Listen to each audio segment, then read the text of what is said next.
Hoje, no espaço aqui do Economia e Desenvolvimento, o espaço do Escritório Mortário e Bólico, onde a gente usa para falar sobre investidores e investimentos em matérias que são muito atuais no mercado e que repercutem muito na vida das pessoas, porque investimento ele repercute no final do dia, lá na vida de cada profissional, de cada trabalhador, cada servidor público.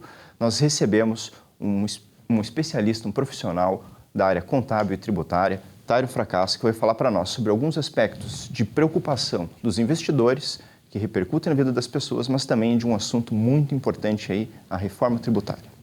Tairo. Adilson, obrigado pelo convite aí. Então, a gente tem aí um ingresso exponencial de investidores no mercado de renda variável, principalmente ali naquele período de pandemia. E através dessas facilidades de investimento, muitas vezes a gente deixa de lado a parte desse compliance tributário, né? A gente fala de renda variável, a gente está falando de renda, a gente está falando de fato gerador do imposto de renda. Então tem mais gente de olho nisso, né? A Receita Federal, em junho de 2021, publicou uma instrução normativa obrigando as corretoras a informar a Receita sobre os ganhos auferidos, né, na Bolsa de Valores por contribuintes. E quem entregou a declaração de imposto de renda esse ano, principalmente pelo modelo de declaração pré-preenchida, já se assustou, né, com a quantidade de informação que está vindo. Mas será que está tudo pronto? Será que aquilo ali está certo? O nome é pré-preenchido, então é justamente por isso que a gente tem que tomar mais cuidado, né? Então o investidor hoje deve tomar alguns cuidados, sim, quando a gente está falando de tributo envolvendo esses ganhos no mercado financeiro. Tairo, já aconteceu comigo, tá? Eu lembro, a gente já investe há algum tempo e é por isso que a gente se coloca sempre como investidores advogando para investidores, né? De ter tido problemas com relação a isso. Eu sei que muito empresário também investe na pessoa física e na pessoa jurídica. Eu acho, não sei se tem diferença contábil e tributária aí, mas o fato de, eventualmente, eu investir em ações ou mesmo numa renda fixa, eu tenho que tomar uma cautela muito mais específica, eu tenho que recolher tributos mensalmente, eu tenho que fazer declarações diferentes ou essa declaração pré-preenchida, por exemplo, já me soluciona a vida? Não é bem assim, né? Eu falo que hoje o investidor está muito vendido, principalmente pelas regras de isenção, né? Então a gente tem um artigo dentro da lei, se não me engano é a 1033, que fala sobre os ganhos que são isentos para a venda de ações até R$20 mil por mês. E muitas vezes o investidor ele lê isso e interpreta da seguinte maneira: bom, não vendi até R$20 mil, não preciso mais fazer nada, está tudo resolvido. E não é bem assim, né? Não é bem assim. Então a gente tem que tomar cuidado porque fala específico em ações. Então o fundo de investimento imobiliário, mas fundo de investimento imobiliário é isento, mas não a venda das cotas do fundo de investimento imobiliário. A gente também tem outros assuntos como criptomoeda e o principal que é a perda, né? Às vezes o investidor ele não faz a apuração dele por achar que está isento e não contabiliza uma perda, deixando de aproveitar essa perda num lucro futuro, né, podendo estar pagando menos imposto nessa apuração. Fazer só uma divisão rapidinha quanto à questão de pessoa jurídica. Às vezes, será que é a mesma coisa investir, né, na pessoa jurídica e na pessoa física? A gente tem que tomar cuidado porque na pessoa jurídica envolve outros tributos. Na pessoa física a gente se preocupa sempre com o imposto de renda, na pessoa jurídica a gente tem o adicional do imposto de renda, a contribuição social. Dependendo do regime tributário da empresa, o PIS e a COFINS, que pode estar comendo a renda que esse investidor estaria tirando, né, desse investimento. Então, Tairo, essa apuração ela ocorre na venda das ações.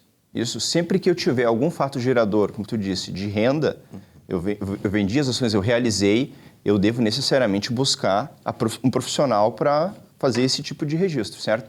Porque também, uma coisa que acontece muito no mercado, a gente vem sempre trabalhando com a questão da profissionalização.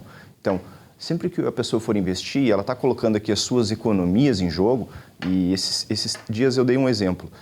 Quando tu vai comprar um imóvel, tu contrata um corretor, tu contrata um advogado, uma imobiliária, tu se cerca de profissionais para fazer tudo certo. Daí quando tu vai fazer o mesmo tipo de investimento no mercado, né, com um valor às vezes até acima de um imóvel, tu às vezes faz por conta, e daí que gera todo esse tipo de problema. Então, quando eu for realizar um investimento, eu realizei o lucro, realizei a renda ou, enfim, tive prejuízo, eu devo ali naquele momento buscar uma assessoria profissional para tomar as medidas onde eu não vá ter tipo de problema tributário. É isso? O erro comum do contribuinte, né, é investir no mercado de renda variável e daqui a um pouco acreditar que o assessor que está colocando ali essas opções para ele vai resolver tudo. Essa parte de tributo não é bem assim. Fica sempre por conta do contribuinte. Qual é o momento de fazer essa apuração? É no momento da operação. Não é lá depois, no ano seguinte, na época da entrega da declaração do imposto de renda. Lá não vai dar mais tempo de fazer essas apurações. Eu sei que a apuração hoje já está muito mais fácil do que antigamente, que a gente tinha que pegar a nota de corretagem manualmente ou através de um sistema, uma planilha, trazer os custos, fazer esse abatimento. Hoje tem uma série de sistemas, de calculadoras de R pronta para poder te auxiliar a simplesmente fazer um upload aí desse arquivo das notas de corretagem e estar apurando o que teve de movimento mês a mês. É importante ter essa movimentação mês a mês. O tributo devido ele tem que ser pago no último dia do mês subsequente ao de operação e não lá no ano que vem. E na matéria tributária, Tairo, uma coisa que tem tirado o sono dos investidores, a reforma tributária. Porque a gente sabe lá, o investidor ele tem todas as preocupações com relação à rentabilidade, será que eu vou ganhar, será que eu vou perder? Tem muitas questões jurídicas aí que a gente tem percebido, aí, o caso das Americanas recente, onde o investidor aportou suas economias e perdeu, e agora tem que recorrer para processo arbitral, né, que é uma iniciativa privada de solução de disputas, algo onde ele vai tentar buscar o ressarcimento integral do seu prejuízo, câmara de arbitragem, é caro, enfim, tem toda uma série de dificuldades onde é preciso ter toda uma mobilização para recuperar esse prejuízo. Mas uma questão que também pode afetar a rentabilidade do investidor e o seu patrimônio como um todo é a reforma tributária. O que tu pode nos dizer? Já é momento para se preocupar? O que já se tem de concreto e de certezas aí para frente?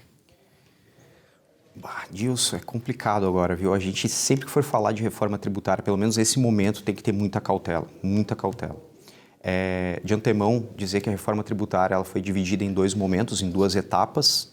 A primeira dela, que refere-se à PEC 45, onde o texto já foi aprovado, ela trata só de tributos em cima do consumo. Então, eu estou falando de IPI, PIS, COFINS, ISS, ICMS e alguma pontuação de IPVA, IPTU, outras coisas assim. Porque na segunda etapa, e que está prevista sim para o segundo semestre de 2023, a gente vai tratar de renda e de folha. E é aí que mora o perigo, né? Porque existe uma especulação, uma perspectiva de que sim vai haver a taxação em cima do dividendo, que vai ser excluído a parte de juros sobre capital próprio. Então, como é que o investidor vai ficar? Existe sim uma perspectiva de ter essa taxação em contrapartida, baixando o tributo das empresas. Então, mesmo que eu tenha um tributo no investimento que eu fiz, essa empresa vai estar distribuindo mais dividendo. Mas isso, a gente não pode, é só uma especulação, né? A gente teve no governo anterior um texto e que não saiu do papel, e esse então nem foi para o papel ainda, né? Entendo. Bom, então acho que nesse momento, Tairo, o que a gente pode deixar de recado para os investidores é: busquem informação, não tomem decisões com base em boatos, isso tanto nos aspectos jurídicos, tributários, contábeis, enfim, aquele destaque que a gente sempre faz. Busque profissionalização. O assessor de investimentos é um ponto-chave nisso, o advogado também, o contador, é toda uma cadeia. Então, não vamos nos deixar levar por boatos de internet ou por movimentos de mídia, né? Busque informação. Então, Tairo, agradeço a tua presença hoje aqui no programa, no espaço do Mortalibólico, e vamos ao intervalo.